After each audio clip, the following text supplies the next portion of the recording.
Now.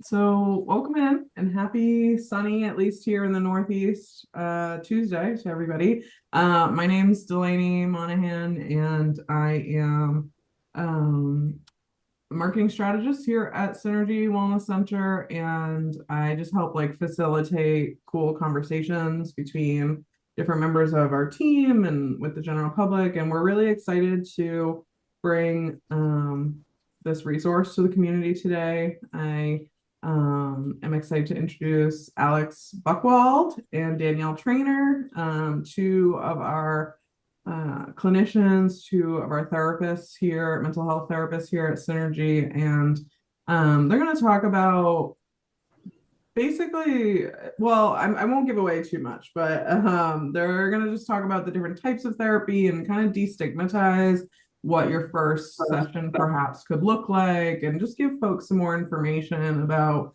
navigating therapy, maybe if it's your first time or if you've had a negative experience in the past or something like that. So yeah, we're excited to get started. Definitely, if you have questions, feel free to pop them in the chat. We're going to save a couple minutes at the end to talk through any you may have. And if you're seeing this recording and you have questions for us or our team or Alex or Danielle, just go to the Synergy website and send us a message that way or through our social media, and we'll get you connected with the right person.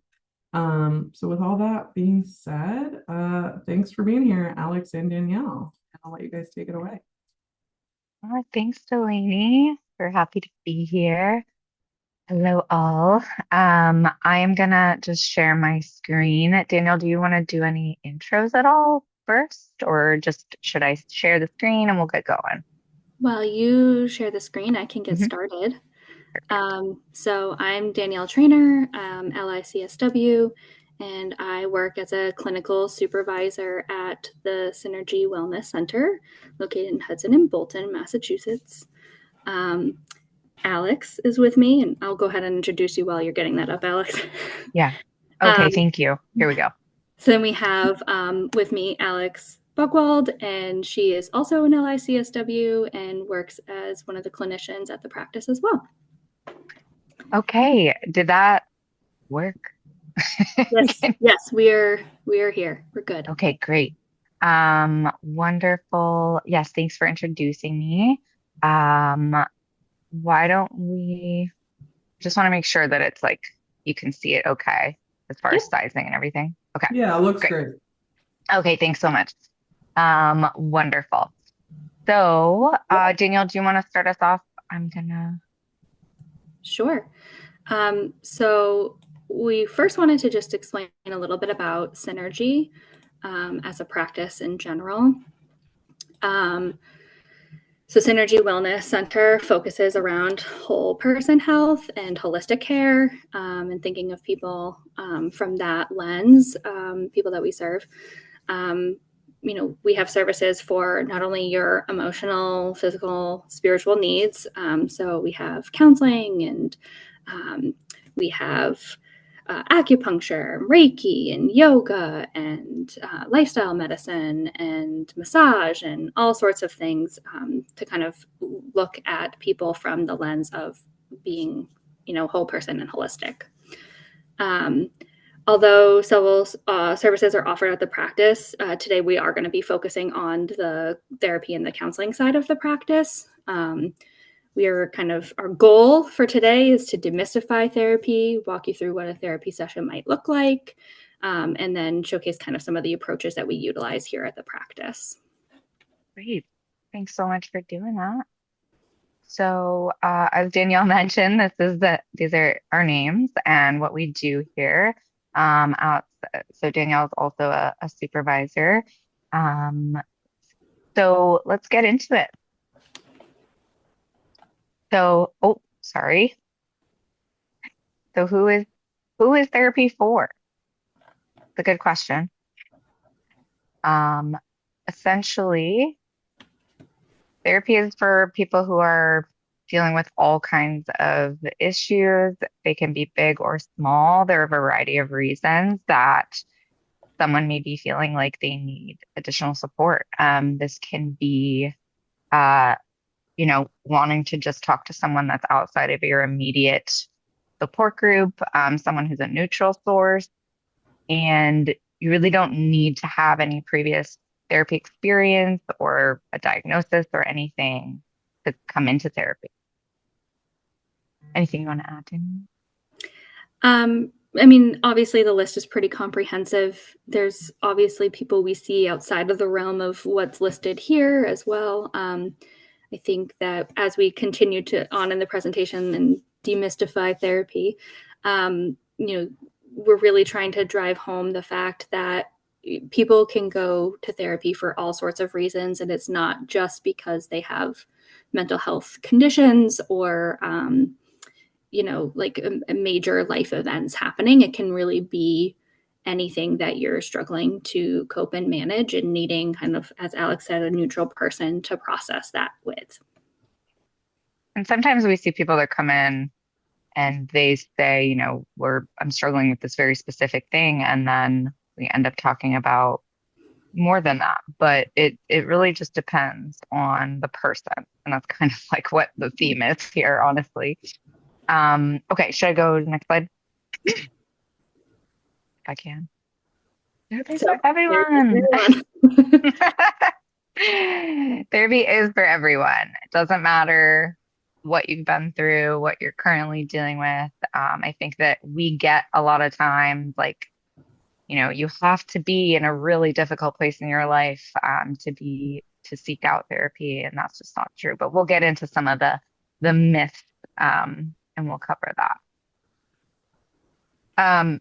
So at Synergy and most outpatient therapy agencies, there's a lot of different types of modalities that therapists utilize. Some of us have specific certification or training in some of these, and some of us utilize bits and pieces. They're really dependent on, again, the individual, and therapeutic modalities are just different methods and approaches that support the individual in processing information and issues. A lot of them focus on building practical tools, strategies, and managing challenges and stressors in life. Actually, I think all of these ones here are evidence-based. So there's been a lot of research to support that these specific modalities are really effective and supportive for people. You go ahead, Danielle, if you want to. Sure. We can go back and forth.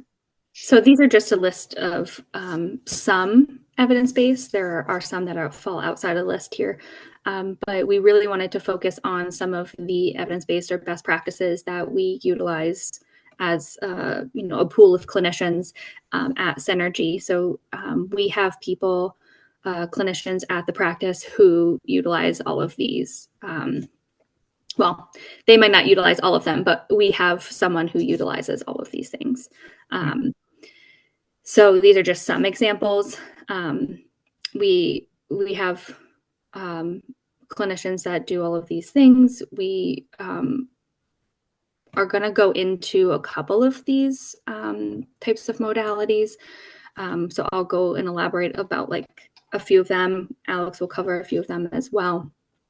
And just how they might apply to someone who's entering a session, knowing that a clinician is utilizing that type of best practice. Yeah, usually I would just add on that, like, someone that comes into, an intake in a first session, we may discuss what we're going to be doing, but a lot of the time we're kind of just focusing on what the needs are, and okay, we'll talk about like maybe we'll use a little bit of this and we'll use this intervention from this type of therapy, and regardless of the modality, the goal is just to support the individual and really empower them. Yeah, so you go ahead and we can talk about a few of them. Sure. So I'll start. One of the best practices that I tend to lean towards, and I know that others at the practice do as well, is motivational interviewing. And this is not as formal as it sounds in terms of the term interviewing. It feels very like anxiety provoking. It's actually quite opposite. It's more of a conversation style to have with someone in session to help them increase like motivation to make change. So that might be just identifying where they want to make change in their life.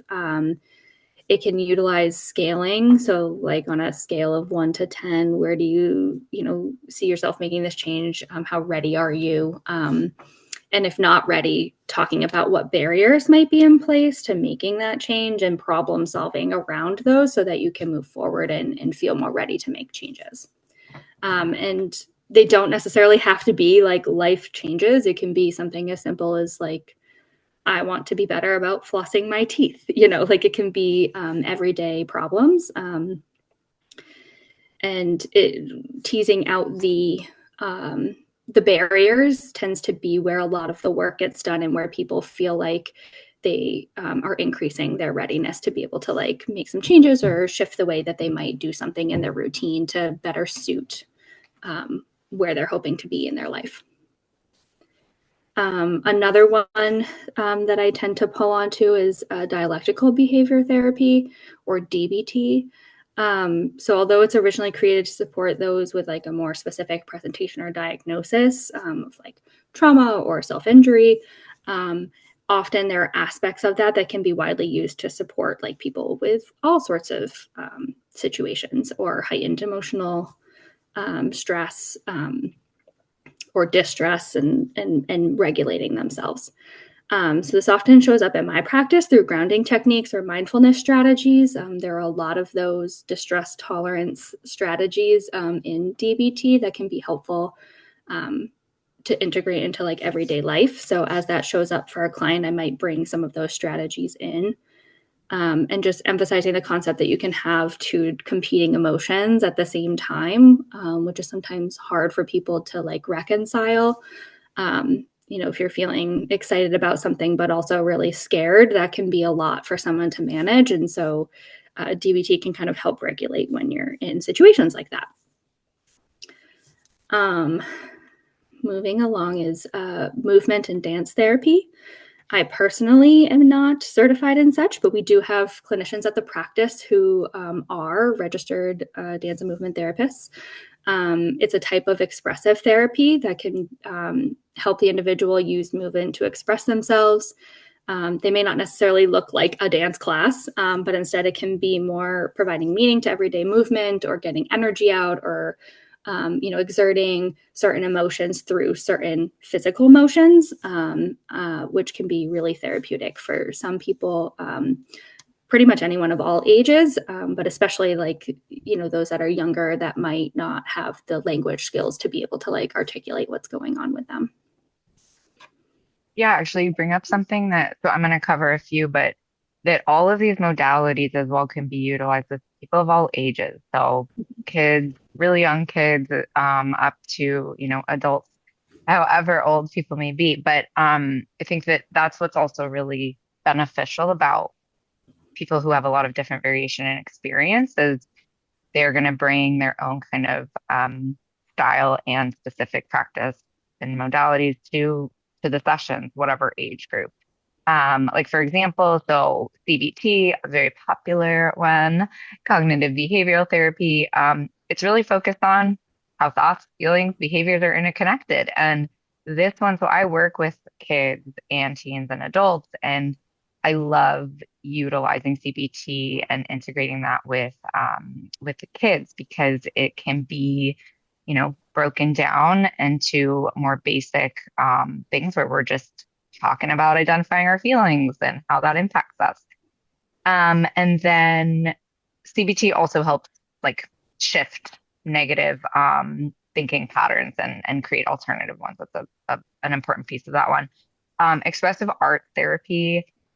This can be used with and integrated with someone of all ages. It does not have to be just kids. I think that when we think about art therapy or things like that, that it's focused on younger people, but this can look like drawing, painting, written art, clay work, and so on. And this can be utilized with, doesn't matter your age.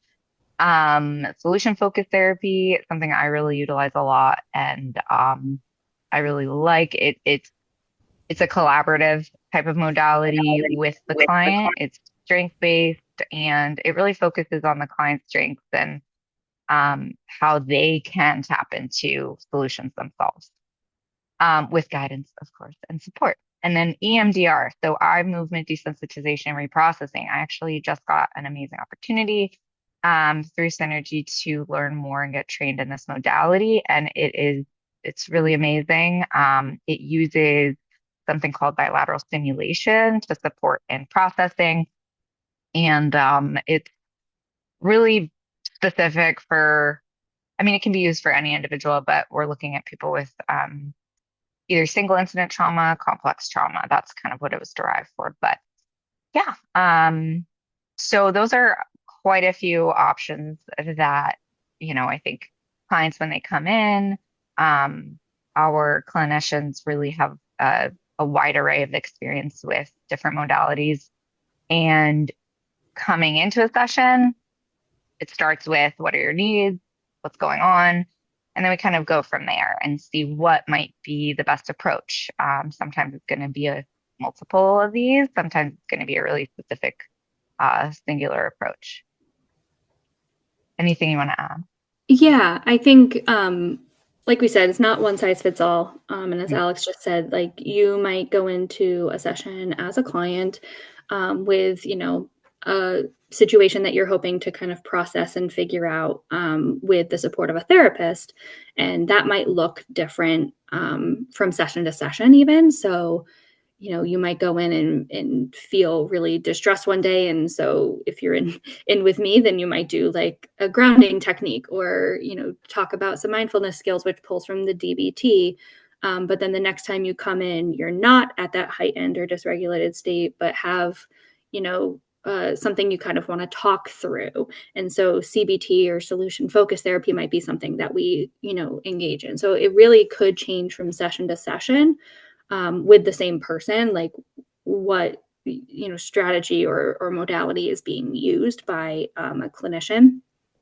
And I think that as you work with a client and as a therapist, you kind of shift based on what fits best for the client too, because our approach is very much client driven and centered around what goals they have for coming to therapy and what they hope to accomplish. And so, they might try, one of these strategies that, a therapist might implement in a session, and it might not be the right fit. And so certainly therapy is flexible enough to be able to pivot and try something that works better for the person. Thanks for that.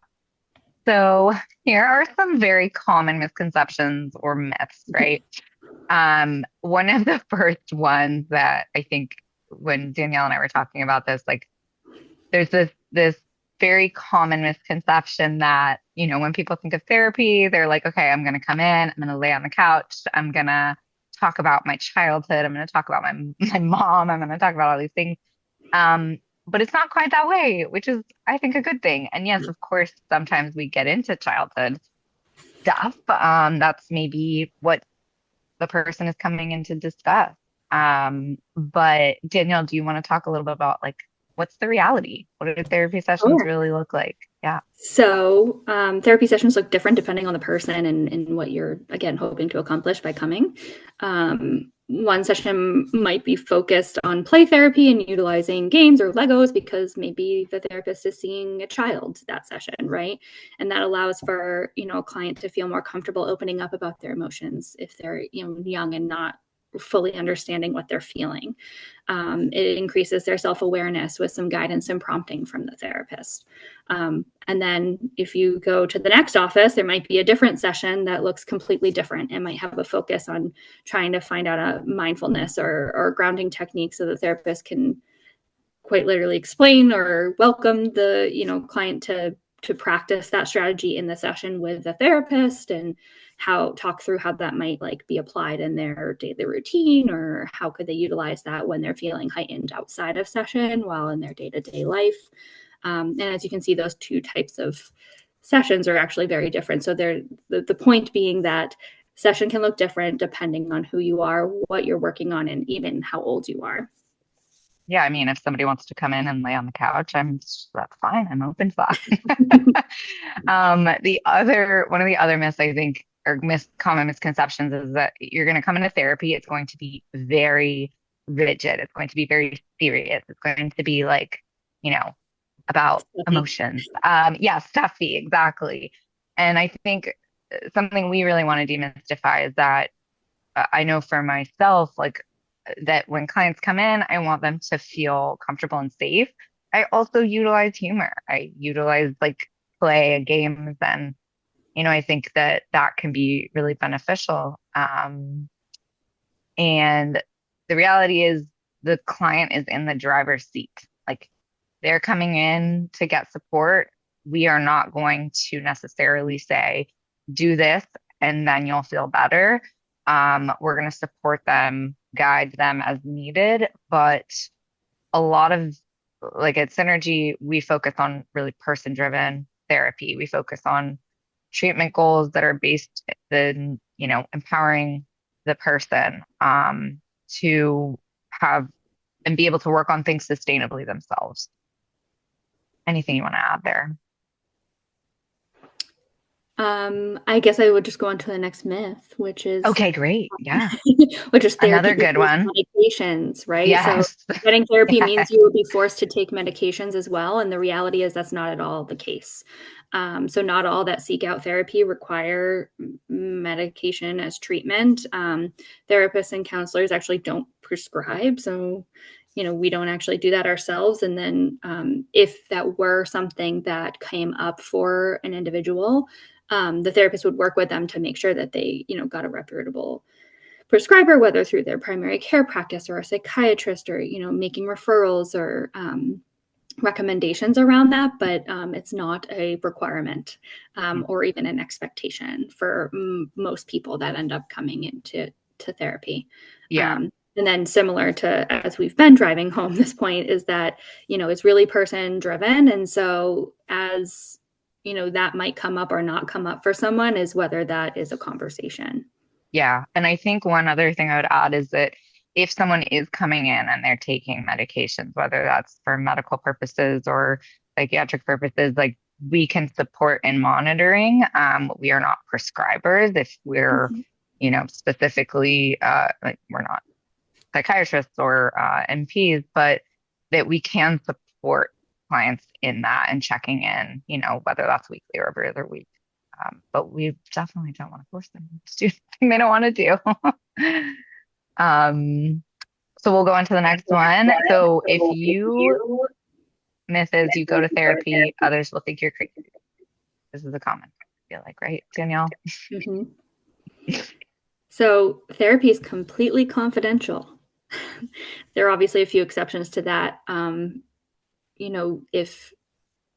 If someone's expressing some safety concerns, then there might be some mandated reporting required by the therapist, and that's usually outlined in the first session so that people know what to expect around that. But beyond that, pretty much what said in the room stays in the room.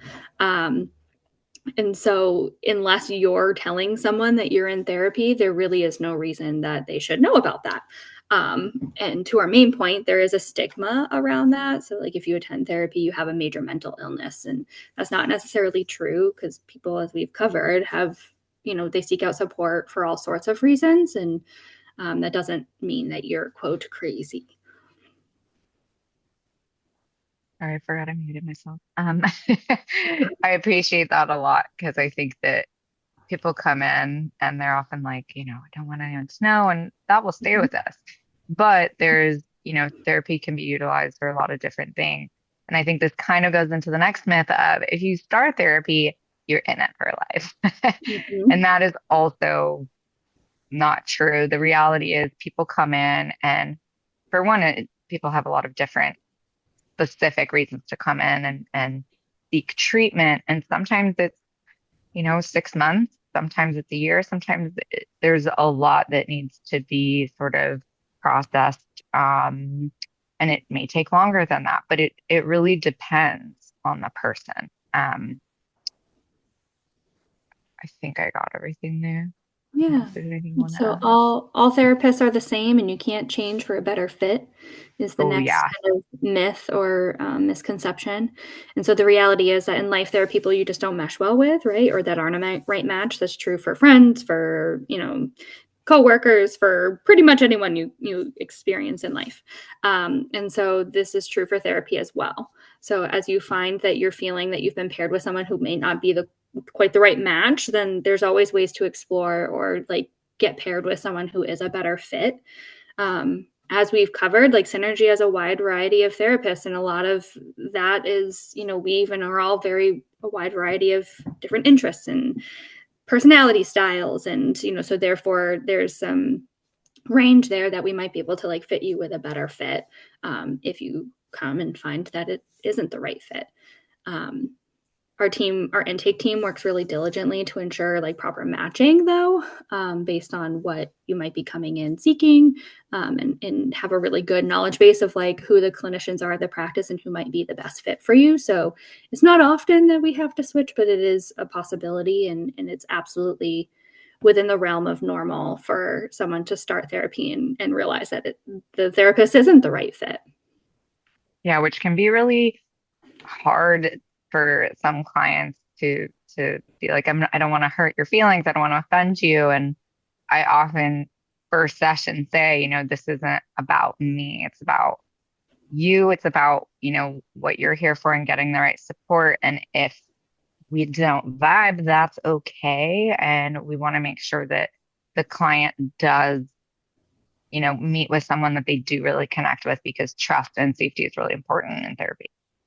Yeah. Um, so next myth, only people with serious problems need therapy.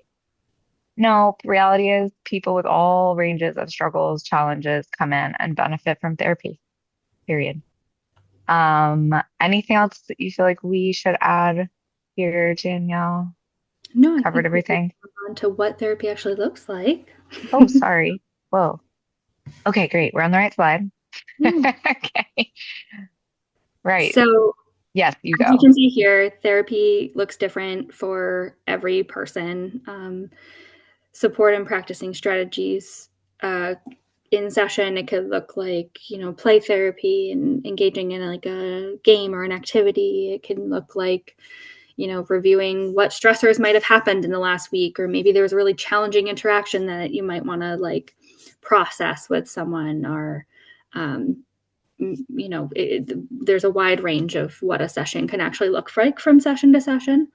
Um, each individual has specific needs. So when we begin to work with people, we start that intake process. The intake process seems a little cumbersome at first, right? It's not your normal session where you're just kind of like doing the work. It's more about getting to know each other. What are the, pain points? How can we help you with that? And so once that heavy lift is kind of done, you can get into what might look like a typical ongoing session. And so your time spent working with a therapist can look different from week to week, or it can even look different from person to person. There's a lot of flexibility in what we can offer at Synergy. So some people prefer meeting telehealth, so on like a video call similar to what we're on now. And that is something we can offer. We also offer in-person sessions, and that might change for the person even from session to session. And so therapy really is truly flexible and focused on what the individual's needs are. Yeah, I feel like you covered And it. then, and I just want to note that like this is Yeah. the front of our Hudson office. It's Oh, like the yes. cutest little spot. And then the next couple of slides, Alex, as you go through, we'll just show a couple of our therapy rooms, just to kind of normalize like this is like what a space looks like that you might come into.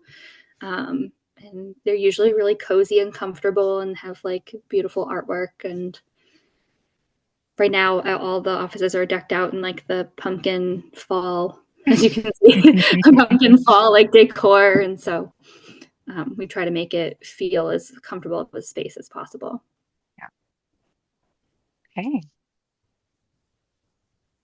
And here we have it. And Open it up for questions. Yeah, if folks have any, well, first of all, thank you, Alex and Danielle, for walking us through that. I think it's helpful, and also like people that come to therapy, uh, unexpectedness and anxiety inducing situations, it's a barrier for lots of folks. So I think just reducing the amount of unknowns and just being really clear about like this is what it looks like here and what you can expect is helpful for folks. One question I wanted to ask uh, each of you is what would you say to someone that maybe had like a really negative experience in therapy before and it's holding them back from reaching out again? Maybe, they just feel like it's not worth the effort or I don't know, like I could just talk to my best friend or something like that. Like what would you say to those people, to that person?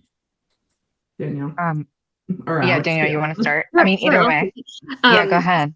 so I think back to what we were just talking about is like not everyone is going to be the right fit, right? And so I think generally speaking, people experience people in their lives, right? Like if you're a kid and you're in school, like there's going to be another kid in your class that you might not like as much as maybe your best friend, or, it's true for adults too. And so just normalizing the experience that they're, I think we sometimes impose expectations on ourselves to be like, well, this is, if this doesn't work, then it's not going to work. And I would just encourage people to be open to the possibility that, perhaps the therapist or the timing or the style wasn't the right approach. And so trying again, maybe with a new therapist or a different approach, or, at a different point in your life, can sometimes help to be more successful and get what you need out of a therapy session or out of therapy in general.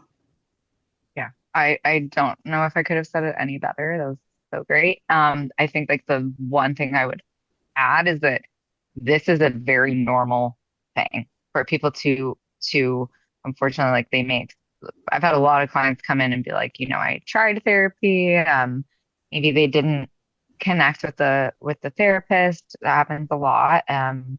Or they weren't quite ready to dive into certain things, whatever their reason. Um, what Danielle said, like being open and be feeling like, okay, maybe I'll give this another try. Like that's the first step to really kind of. I also think when someone has had an experience like that, it's also showing them, okay, that is not what I want, maybe in a therapist, or, what it shows you exactly like what isn't going to work for you, which can be helpful too. Yeah, And it's just like meet, data. Yeah. yeah, exactly. And then meeting with someone new, like, oh, okay, I like how they do this, or, and I think there's things maybe you met with a previous therapist and there were things you liked. But yeah, the data of I did not like that is also helpful to let your new person know. Like that didn't work for me. I didn't like that. Yeah. Yeah. Yeah, absolutely. Um, yeah, thanks for that. I think also the thing that I wanted to ask that something that makes synergy kind of unique is well, there's a couple things, but one of the things that makes Synergy kind of unique is the fact that we have two brick and mortar locations. A lot of therapy practices, um, they're great resources out there, like, BetterHelp or other sort of larger, just purely virtual um, practices or platforms. But what, in your experience, is there a difference? And if so, what have you experienced as the difference between folks doing like virtual therapy and in person? And uh not that we want to discourage virtual at all, but it's a great resource for people that maybe live more remotely or have accessibility concerns or just a whole host of reasons. But what differences have you guys observed, I guess, if any? Do you want I to take think, this one? Yeah. sure.